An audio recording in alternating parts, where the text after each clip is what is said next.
Hello. അപ്പം ഇന്ന് ഇക്കണോമിക്സിൽ നമ്മൾ എടുക്കാൻ പോകുന്ന ടോപ്പിക് എന്ന് പറയുന്നത് ഫോംസ് ഓഫ് മാർക്കറ്റ് ആണ്. അപ്പോൾ ഫോംസ് ഓഫ് മാർക്കറ്റ് ഡിസ്കസ് ചെയ്യുന്നതിന് മുമ്പ് നമ്മൾ എന്താണ് മാർക്കറ്റ് എന്നുള്ള കാര്യം പറയണം, അല്ലേ?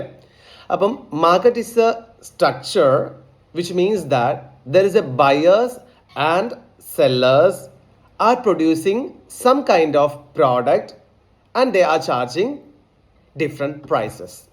ഓക്കെ, അതാണ് മാർക്കറ്റ് എന്ന് പറയുന്നത്. ബയേഴ്സ് ഉണ്ടാവും, അതേപോലെ തന്നെ സെല്ലേഴ്സ് ഉണ്ടാവും, അതേപോലെ ഒരു സാധനം ഉണ്ടാവും. ആ സാധനം നമ്മൾ വാങ്ങിക്കാൻ വേണ്ടി പോകുന്നു. അതിനെയാണ് ആക്ച്വലി മാർക്കറ്റ് എന്ന് പറയുന്നത്. അപ്പം in A modern world we don't need any place. So if you have any mobile or internet connection, so we can easily purchase things from online market. So ആ രീതിയിലാണ് നമ്മുടെ മാർക്കറ്റ് ഉള്ളത്. അപ്പോൾ structure of market അല്ലെങ്കിൽ forms of മാർക്കറ്റിൽ നമുക്ക് different kinds of markets ഉണ്ട്. So the first one is the perfect competitive market. Another one is monopoly market. And next one is the monopolistic market. And the final one is the oligopolistic market. These are the main markets. ഇതല്ലാതെ markets ഉണ്ട്. So these are the main market.